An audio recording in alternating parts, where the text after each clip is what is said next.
بسم الله الرحمن الرحيم. اللهم كن لوليك الحجة ابن الحسن صلواتك عليه وعلى آبائه في هذه الساعة وفي كل ساعة وليا وحافظا وقائدا وناصرا ودليلا وعينا حتى تسكنه أرضك طوعا وتمتعه فيها طوعا. بسم الله الرحمن الرحیم. کچھ ایسی نجس چیزوں کا تذکرہ ہو رہا تھا کہ جس میں پانی آسانی سے داخل نہیں ہوتا ہے. اگر پانی داخل نہیں ہوتا ہے تو نجاست بھی داخل نہیں ہوتی ہے، لیکن اگر سرایت کرنے والی نجاست اندر داخل ہو جائے تو اندر والا حصہ نجس ہو جائے گا. اسے کس طرح سے پاک کیا جائے، مختلف اقسام کی مثالیں پیش کی تھیں. آخری مثال ایک رہ گئی تھی کہ فرض کیجئے کہ گوندا ہوا آٹا اگر نجس ہو جاتا ہے تو اس کو پاک کرنے کا طریقہ کار کیا ہوگا. نجس ہو جاتا ہے کا مطلب ہے کہ فرض کیجئے جس پانی سے وہ آٹا گوندا گیا ہے وہ نجس تھا، لہذا پورا آٹا نجس ہو گیا. کیا اس کو پاک کرنے کا کوئی طریقہ کار ہے؟ حقیقت یہ ہے کہ پانی کے اجزاء پورے آٹے میں پھیل چکے ہیں، لہذا جب تک یہ اجزاء پاک نہیں ہوں گے اس وقت تک آٹا پاک نہیں ہوگا.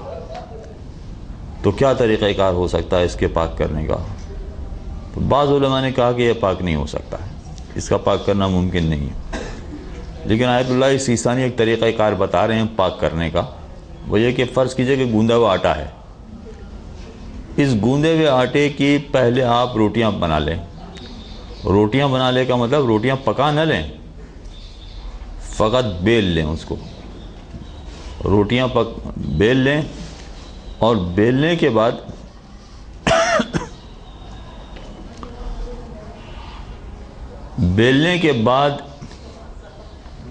اس طرح سے کیا جائے کہ ان روٹیوں کو آب کر یا آب جاری میں ڈال دیا جائے اتنی دیر کے لیے کہ پھر جیسے نجاست اس کے اندر چلی گئی تھی ایسے ہی آب کر کا پانی بھی اس کے اندر چلا جائے. جب وہ چلا جائے مکمل طور پر تو پھر آپ اس کو باہر نکال لیجئے، یہ پاک سمجھا جائے گا. اور پھر آپ استعمال کرنا چاہیں تو استعمال کر سکتے ہیں. یہ مسئلہ ہمارے کام کا تو نہیں ہے، مگر تندور کی روٹی پکانے والوں کے بڑا کام کا ہو سکتا ہے، اور گھر کی خواتین کے لیے بھی.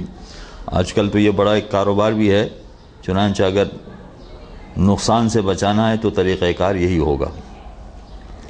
وَكَذَلِكَ الْعَجِينَ الْمُتَنَجِّسُ يُمْكِنُ تَطْهِيرُهُ. کہتے ہیں اسی طرح سے اگر گوندا ہوا آٹا ہے تو اس کو بھی پاک کرنا ممکن ہے. بِأَنْ يُخْبَزَ ثُمَّ يُوضَعُ فِي الْقُرِّ أَوِ الْجَارِ. کہ پہلے اس کی روٹیاں بنا لی جائیں تو پتلی پتلی بن جائیں گی وہ، پھر اس کے بعد کر پانی یا جاری پانی میں اس کو ڈال دیا جائے. لِيَنْفُضَ الْمَاءُ فِي جَمِيعِ أَجْزَائِهِ. تاکہ پانی اس کے ہر جز تک چلا جائے. پتلی ہو گئی ہوگی روٹی، لہذا پانی اس کے ہر جز تک چلا جائے گا. اگر پانی اس کے ہر جز تک چلا گیا تو بس ٹھیک ہے، پھر اس کا مطلب ہے کہ اندر والا حصہ بھی پاک ہو گیا. اب اس آٹے کو استعمال کرنے میں کوئی حرج نہیں، کوئی قباحت نہیں ہے.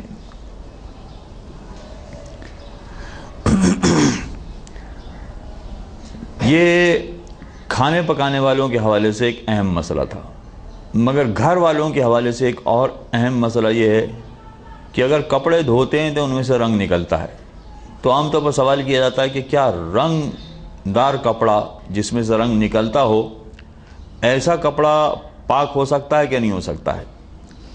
اور پھر یہ اگر پاک ہو سکتا ہے تو فقط کر پانی سے پاک ہو سکتا ہے یا قلیل پانی سے بھی پاک ہو سکتا ہے؟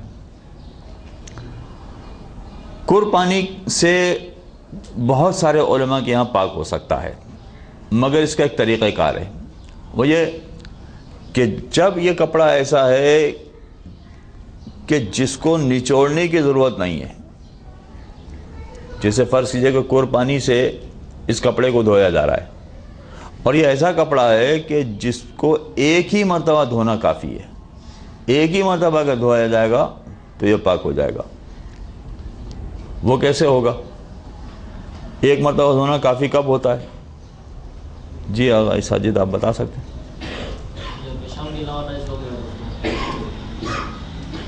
جی آپ بتا سکتے ہیں؟ نہیں بتا سکتے؟ اچھا، آپ نے ان کا جواب نہیں سنا؟ ہاں، اسی لیے آپ کا دھیان ادھر کرنے ہی کے لیے تو سوال کیا یہ۔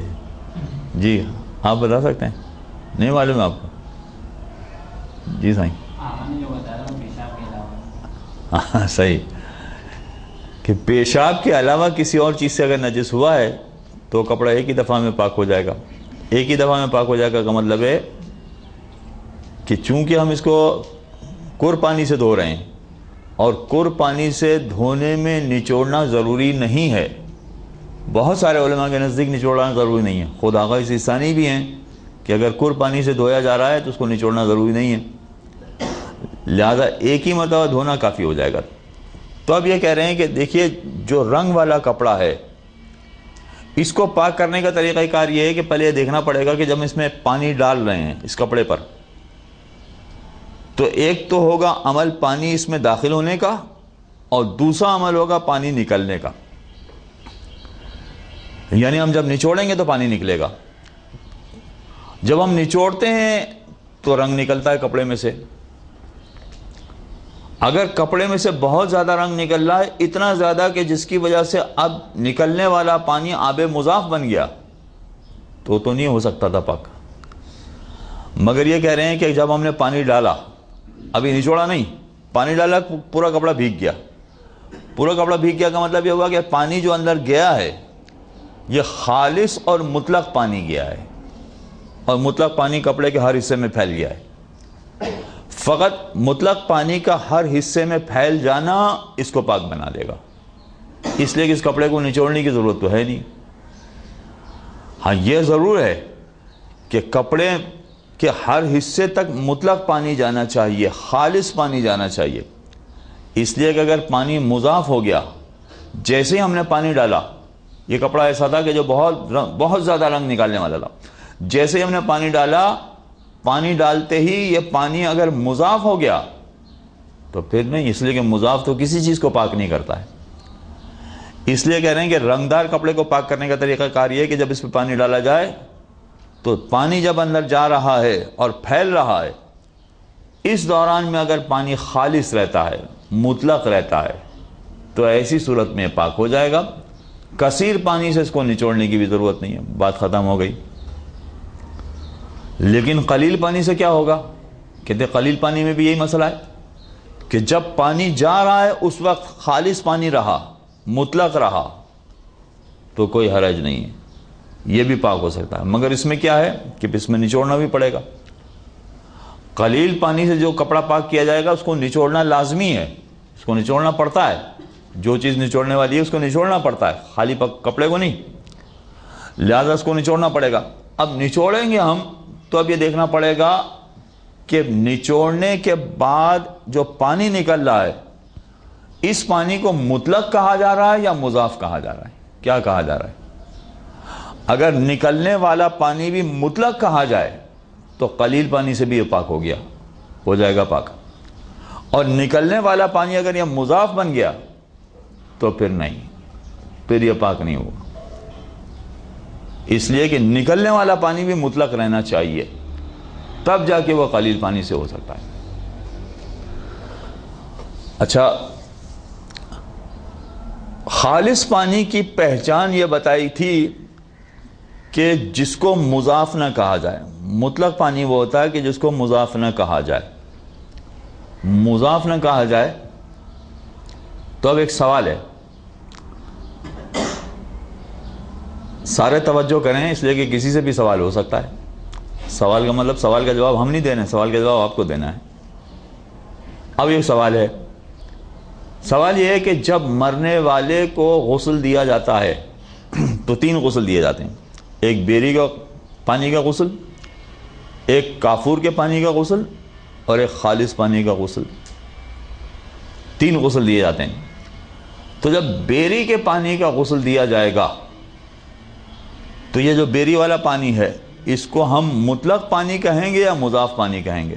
جی سب سے آخر میں جو دیوار پہ بیٹھے، جی کیا کہیں گے اس کو؟ جی ہاں، ان کے برابر والے اس کو مطلق کہیں گے. کیوں مطلق کہیں گے؟ اس میں تو بیری بڑھ گئی ہے. نہیں، پاک تو ہے، پاک تو مٹی بھی ہے. کیوں مطلق کہیں گے؟ جی ان کے برابر والے. اب چھپے نہیں آپ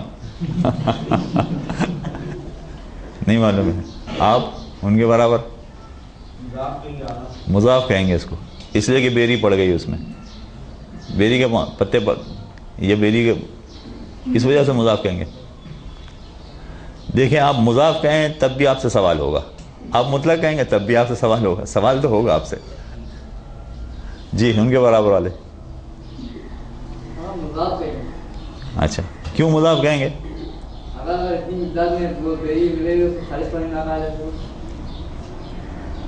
جی ان سے آگے والے. اب آپ کی باری. جی کیوں مطلق کہیں گے؟ اگر وہ اس مقدار میں ڈالی کہ وہ یعنی پانی مضاف نہیں ہو رہا تو پانی مطلق ہی رہے گا. یعنی بیری ڈالنے کے باوجود مطلق رہے گا. یعنی اس کی یہ مقدار نہیں ہے کہ وہ رنگ اپنا بدل دے. یہ مضاف پانی یا رنگ بھول جائے گا، اگر چینج ہوگا تو وہ پھر مضاف ہو جائے گا. تو ورنہ مطلق ہی رہے گا. ہاں تھوڑا رنگ تو بدل جائے گا اس کا. اتنا نہ بدلے کہ جسے مضاف کہا جائے. لیکن سوال کو تھوڑا سا آسان بنا دیتے ہیں. جو آپ جو جواب دے رہے ہیں ان سے پیچھے والے پھر دوبارہ. آپ نے کہا کہ یہ مضاف ہو جائے گا، ٹھیک ہے. تو کیا مضاف پانی سے کوئی چیز پاک ہو سکتی ہے؟ ابھی آپ مسلسل ایک بات سن رہے ہیں، مضاف پانی سے کوئی چیز پاک ہو سکتی ہے؟ جی سائیں نہیں ہو سکتی ہے. تو مضاف پانی سے اگر پاک نہیں ہو سکتی ہے تو وہ میت کیسے پاک ہوگی پھر؟ اب جواب آسان ہو گیا نا. اس کا مطلب ہے کہ وہ مضاف نہیں ہے، اس کا مطلب ہے کہ وہ مطلق ہے. تو بیری کا پانی بیری کے پتے ڈالنے کے باوجود یا بیری کا پاؤڈر ڈالنے کے باوجود یہ پانی مضاف نہیں بنا. تو اس کا مطلب کیا ہے کہ تھوڑی بہت اگر کوئی چیز پڑ جاتی ہے پانی میں تو وہ مضاف نہیں کہلاتا ہے، پھر بھی وہ مطلق رہتا ہے. تھوڑی بہت اگر تبدیلی آ جاتی ہے تو اس کی وجہ سے وہ پانی مضاف نہیں بنتا ہے، وہ مطلق ہی رہتا ہے. یہاں پر بھی یہ بتا رہے ہیں کہ فرض کیجئے کہ رنگ والا کپڑا ہم نے دھویا. رنگ والا کپڑا دھونے کے بعد چونکہ قلیل پانی سے دھویا تھا اس لیے نچوڑنا بھی ضروری تھا. ہم نے نچوڑا مگر رنگ بھی نکلا. رنگ والا پانی نکلا ہے مگر رنگ والا پانی نکلنے کے باوجود اس کو مضاف کہا جا رہا ہے یا مطلق کہا جا رہا ہے تو رنگ والا پانی. یعنی اس کا کیا مطلب ہوا کہ اگر بہت زیادہ گاڑھا رنگ والا پانی نکل رہا ہے تو ہم کہیں گے کہ یہ مضاف ہے. لیکن تھوڑا بہت رنگ والا پانی نکل رہا ہے تو ہم اس کو مضاف نہیں کہیں گے، پھر اس کو مطلق ہی کہیں گے. تو اس کا مطلب ہے کہ تھوڑا بہت رنگ نکلنے کے باوجود یہ قلیل پانی سے پاک ہو سکتا ہے. یہ دیکھیں کلیات، یہ فارمولے سارے یاد رکھیں گے آپ تو آپ کو آسانی ہوگی. جی عرفاً لوگ کیا کہتے ہیں؟ لوگ یہ کہیں گے نہیں یہ اتنا زیادہ رنگ نہیں، تھوڑا بہت ہے. تو ایسی صورت میں یہ مطلق پانی کہلائے گا. اور مطلق پانی ہونے کی صورت میں جو غسالہ نکل رہا ہے، نکلنے کے باوجود اس کو ہم کہہ رہے ہیں کہ رنگ دار ہے، مگر پھر بھی مطلق ہونے کی وجہ سے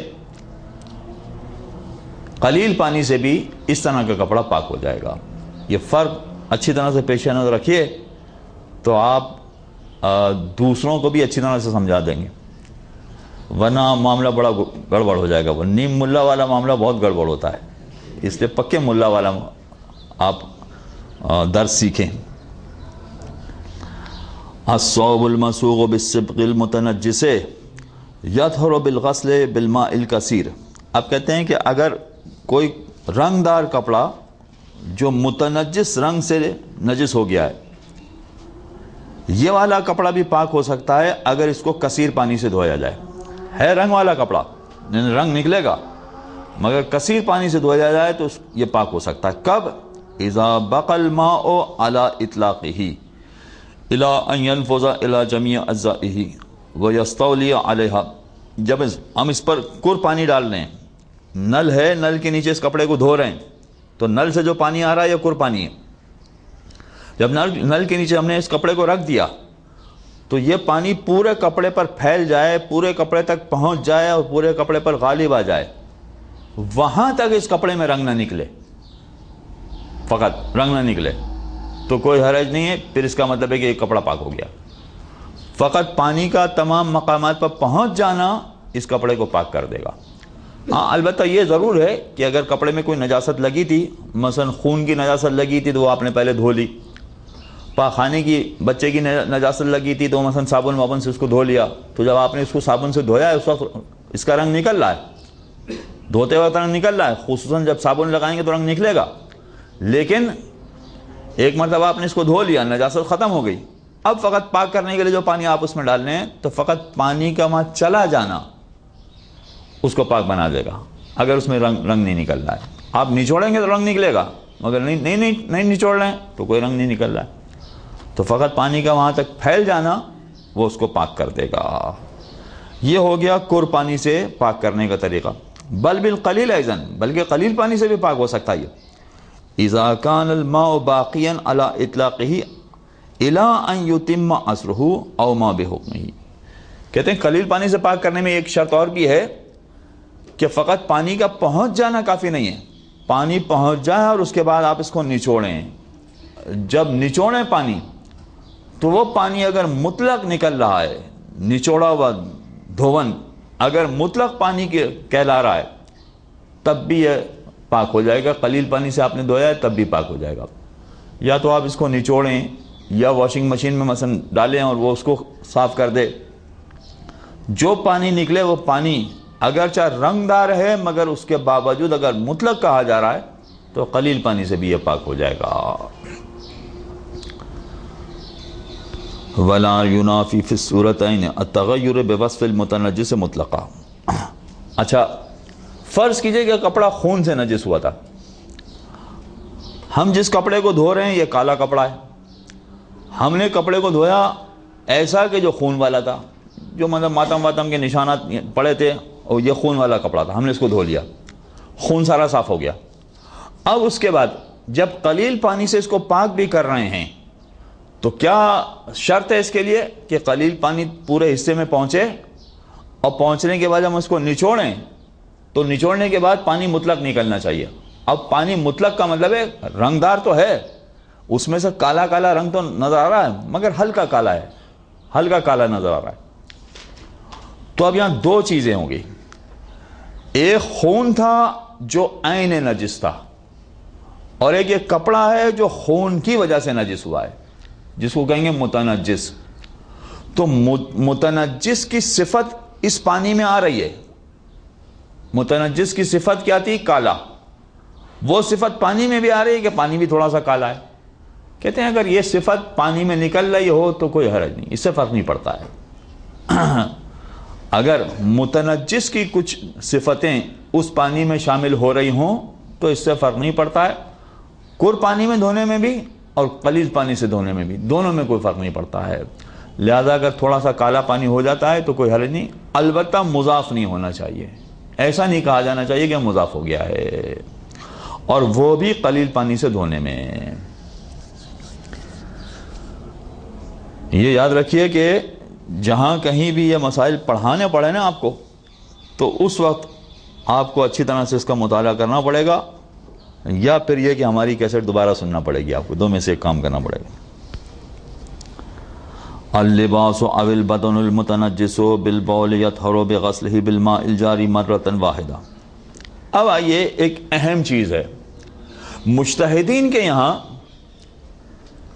ایک بات تو طے ہے کہ یہ ساری چیزیں، اکثر چیزیں پانی سے پاک ہو جاتی ہیں۔ سارے مجتہدین یہ کہتے ہیں کہ اکثر چیزیں پانی سے پاک ہو جاتی ہیں، کپڑے پاک ہو جاتے ہیں، بدن پاک ہو جاتا ہے، دری پاک ہو جاتی ہے، فرش پاک ہو جاتا ہے، برتن پاک ہو جاتے ہیں۔ اکثر مجتہدین کہتے ہیں پانی سے یہ ساری چیزیں پاک ہو جاتی ہیں، تو پانی پاک کرنے والی چیزیں ہیں۔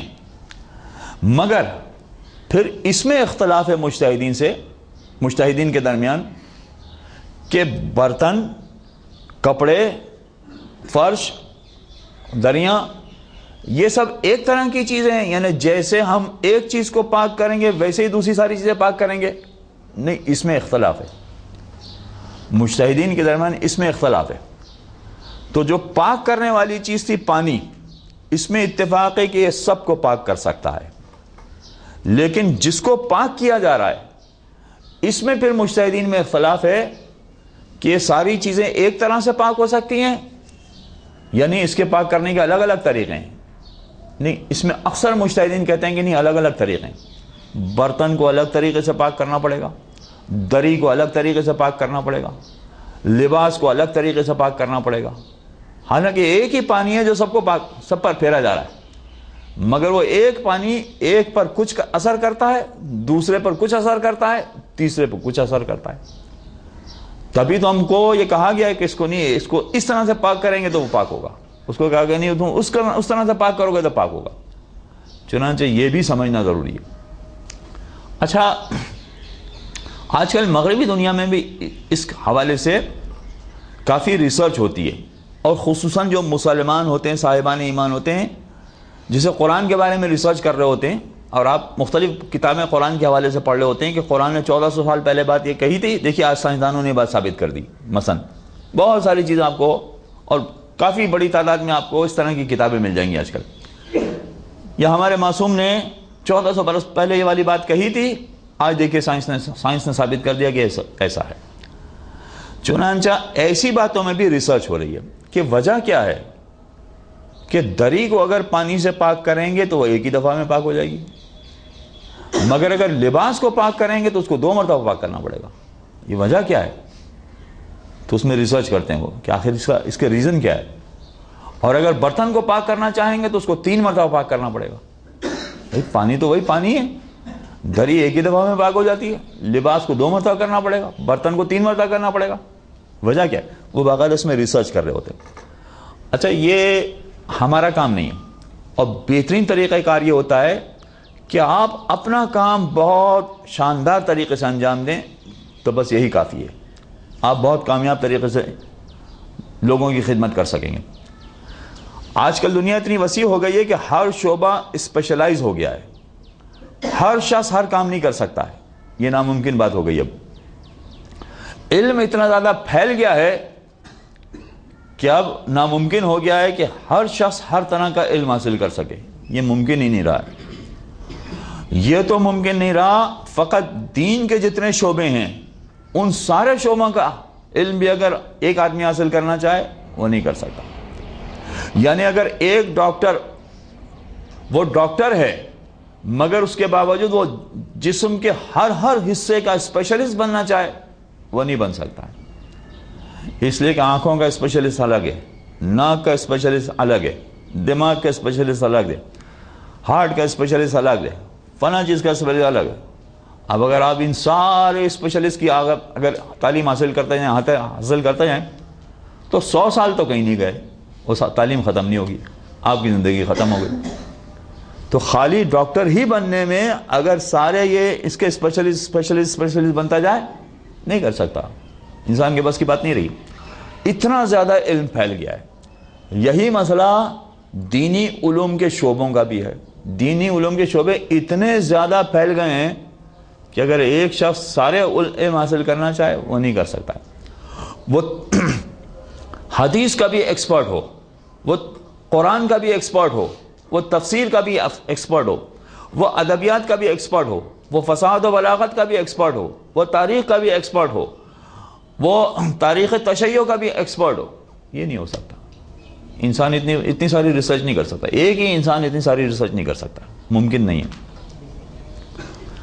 تو اب کیا ہے، جو بات میں آپ سے کہہ رہا ہوں کہ دری ایک دفعہ میں پاک ہو جائے گی، کپڑے کے لیے 2 دفعہ پاک کرنا پڑے گا، اور برتن کو 3 دفعہ پاک کرنا پڑے گا۔ آپ یہ مسائل میں ایکسپرٹ بن جائیں، ان مسائل میں اگر آپ ایکسپرٹ بن گئے تو کم از کم لوگوں کو مسائل اچھی طرح سے بتا سکیں گے کہ اس میں غلطی نہیں ہو، وہ بالکل صحیح طرح سے آپ مسائل سمجھائیں گے اور سکھائیں گے، آپ اس کے ایکسپرٹ بن جائیں، یہ کافی۔ ہاں، یہ 2 دفعہ کیوں کرنا پڑتا ہے، اس کے لیے کوئی اور لوگ ریسرچ کریں، وہ بتائیں۔ کچھ لوگ یہ اعتراض کرتے ہیں کہ بھئی آج کے علماء دوسرے کام کاج کیوں نہیں کرتے ہیں؟ علامہ ہلی یا دوسرے جو مشہور علماء ہیں ان کے نام لیتے ہیں کہ وہ تو علم تعمیر کے بھی ماہر تھے اور علم طب کے بھی ماہر تھے اور علم نحو و صرف کے بھی ماہر تھے اور تفسیر کے بھی ماہر تھے، تو آج کے علماء کیوں نہیں ایسا کرتے ہیں؟ یہ سوال کرتے ہیں لوگ کہ ایسا کیوں نہیں کرتے ہیں آج کے علماء؟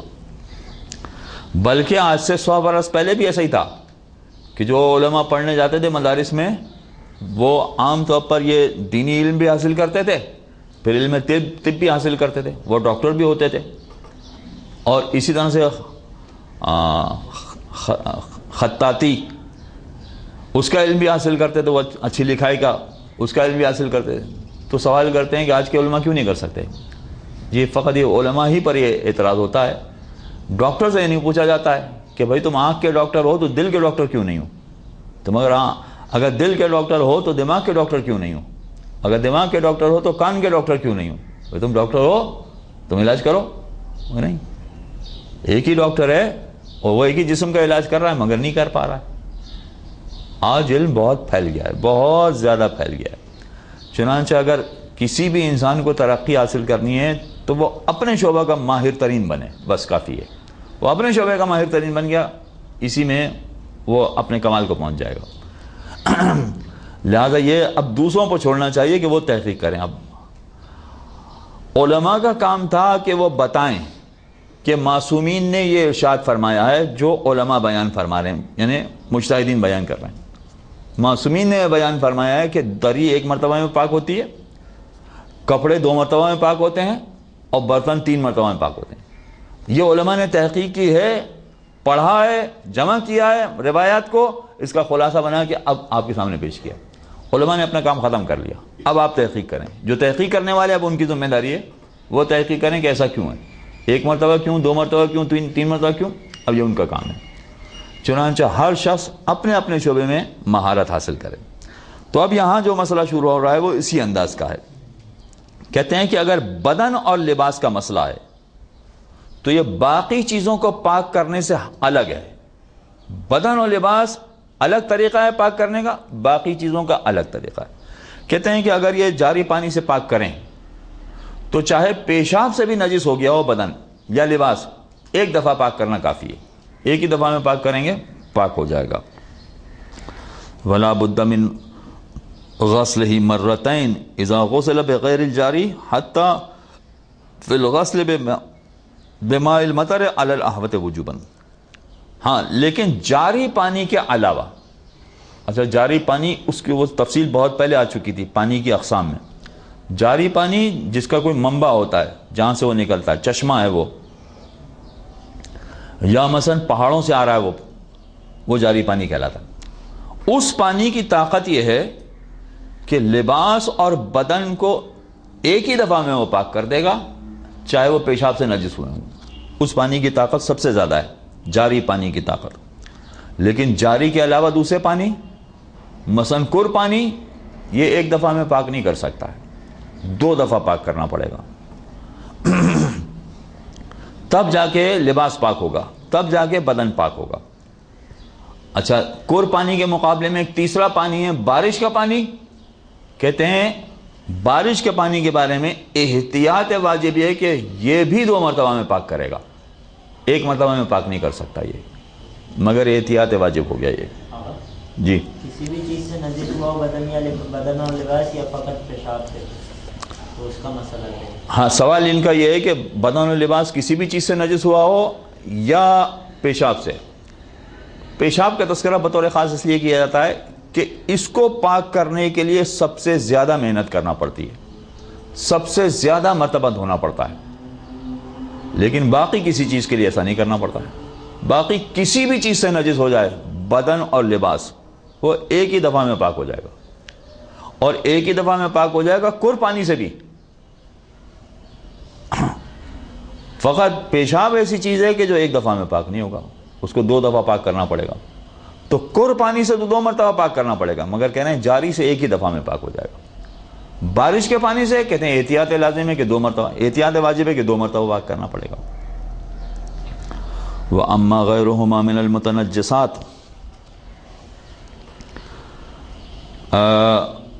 گفتگو یہاں روکتے ہیں، مسئلہ آدھا ہی بیان ہو چکا، لیکن یہ کہ کچھ درمیان میں ایسی باتیں آ گئیں کہ جس کا تذکرہ مناسب تھا۔ انشاءاللہ اس مسئلے کو اگلے درس میں مکمل کریں گے۔ وصلی اللہ علی محمد وآلہ الطاہرین۔ ایک صلوات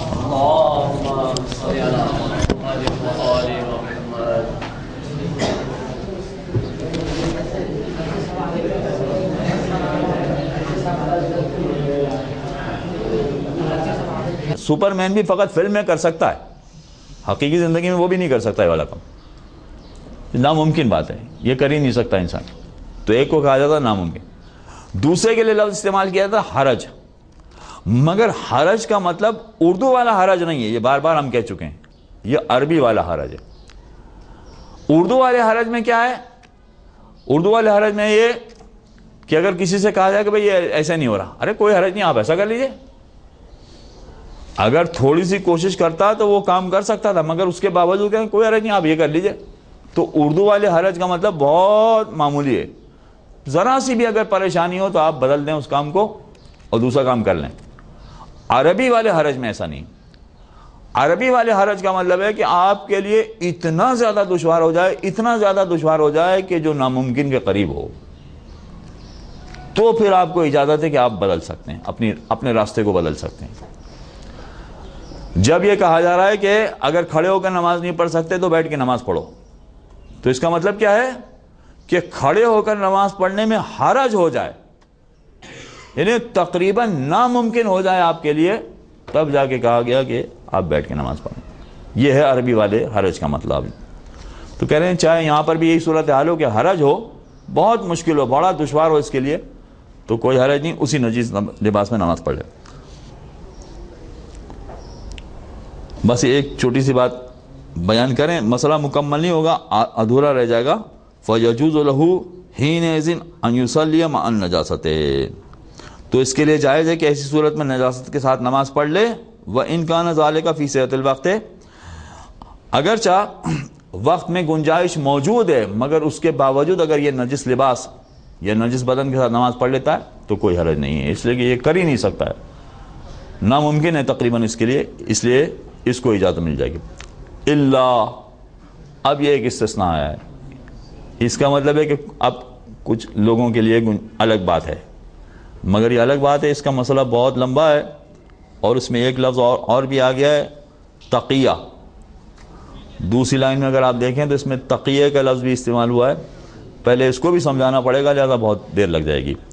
تو آپ اس لفظ پر آج کے درس کو ختم سمجھیں کہ اللہ، اب اللہ کے بعد کیا ہے یہ ابھی نہیں بتایا جا رہا ہے، یہ اگلے درس میں بتایا جائے گا۔